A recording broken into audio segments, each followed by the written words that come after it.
En esta presentación vamos a hablar sobre la frontera de posibilidades de producción. En ella vamos a estudiar el primer modelo de teoría económica, que es un modelo muy sencillo, en el que se verán algunos de los conceptos como la escasez, el coste de oportunidad, la necesidad de elección y otros más. La frontera de posibilidades de producción se define por la cantidad máxima de un bien que un país o sociedad puede producir, dado los siguientes tres conceptos. El primero, que las cantidades de otros bienes que se producen. El segundo, la cantidad disponible de factores. Y el tercero, la tecnología existente. Después tenemos cuatro supuestos del modelo.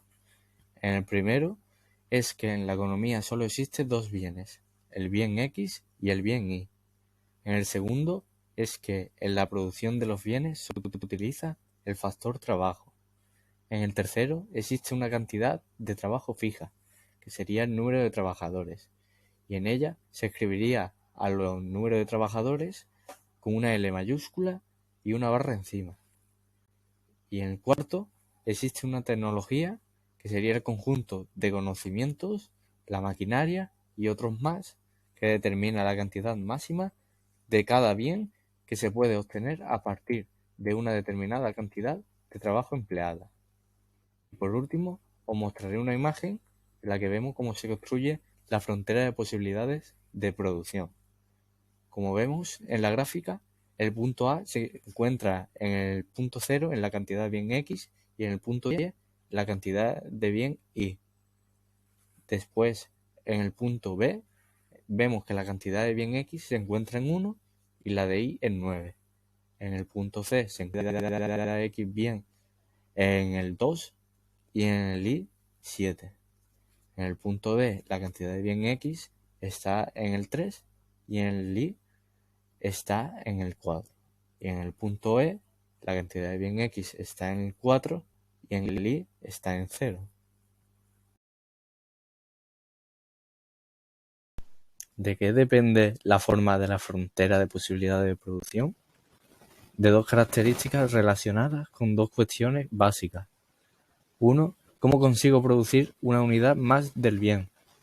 Por ejemplo, el X. Hay que quitar trabajadores de la producción del bien Y y para ponerlos a producir bien X. Después la producción del bien Y disminuye y la del bien X aumenta. Y el coste de oportunidad del bien X en términos del Y sería la cantidad del bien Y a la que hay que renunciar para aumentar la cantidad producida del bien X en una unidad. Determina la pendiente negativa de la frontera de posibilidades de producción, la relación inversa entre las variables X e Y. 2. ¿Cómo sabemos si la cantidad del bien Y a la que hay que renunciar es cada vez mayor? Pues la tecnología de producción, que en economía representamos la tecnología con dos conceptos o herramientas que están relacionadas. El conjunto de producción, que serían distintas cantidades de un bien que se pueden producir dada la cantidad de factor empleada, o la función de producción, cantidad máxima de un bien que se puede producir dada la cantidad de factor empleada.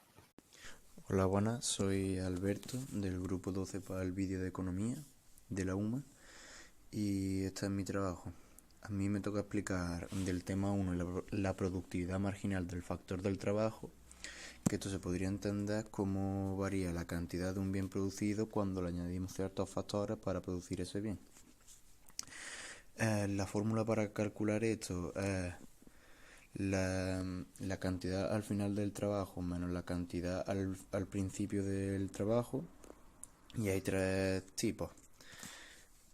Está la decreciente, que significa que por cada trabajador que tú añadas a la empresa va a crear menos.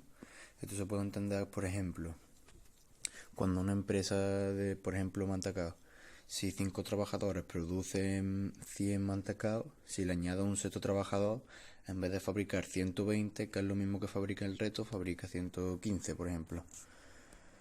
Luego está la que es igualitaria, que por ejemplo tú añades un trabajador más y va a seguir produciendo lo mismo que el resto de trabajadores.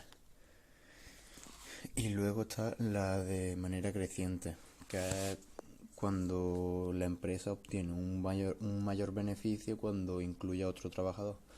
En el ejemplo que hemos puesto de los mantecaos, cuando, por ejemplo, tú añadas un sexto trabajador y ese trabajador, en vez de darte 20 mantecaos como te da el resto, pues te da 25, más de 20, 25, 30, y ahí la empresa saca un mayor beneficio. La frontera de posibilidades de producción. La tecnología determina cómo se comporta el coste de oportunidad. Rendimientos decrecientes en los factores. Coste de oportunidad creciente. FPP cóncava. Aparece cuando los bienes producidos no son homogéneos y para obtener cantidades iguales debe renunciar a cantidades mayores del bien alternativo. Rendimientos constantes en los factores. Coste de oportunidad constante. FPP lineal. Indica que la relación entre los costes y el número de productos es estable y no varía en función de la cantidad producida. Rendimientos crecientes en los factores coste de oportunidad decreciente FPP convexa. Cuando se fabrican unidades adicionales de un producto, el coste de oportunidad asociado a la producción también se aumentará. La FPP permite clasificar las combinaciones de bienes en tres tipos. Inalcanzables. Aquellas combinaciones de bienes que, dada la tecnología, existen y la cantidad de factores de trabajo disponibles no se pueden producir. Ineficientes. Aquellas combinaciones de bienes para las que, dada la tecnología existente y la cantidad de factor trabajo disponible, se puede aumentar la cantidad de un bien sin disminuir la del otro. Eficientes. Aquellas combinaciones de bienes por las que, dada la tecnología existente y la cantidad de factor trabajo disponible, no se puede aumentar la cantidad de un bien sin disminuir la del otro. Las combinaciones que son inalcanzables en un momento dado no tienen por qué serlo siempre. Variaciones en la cantidad de los factores. Son movimientos a lo largo de la curva de oferta en respuesta a un cambio en el precio. Sus variaciones pueden ser mejoras tecnológicas, otros elementos no incluidos en el modelo como aumento del capital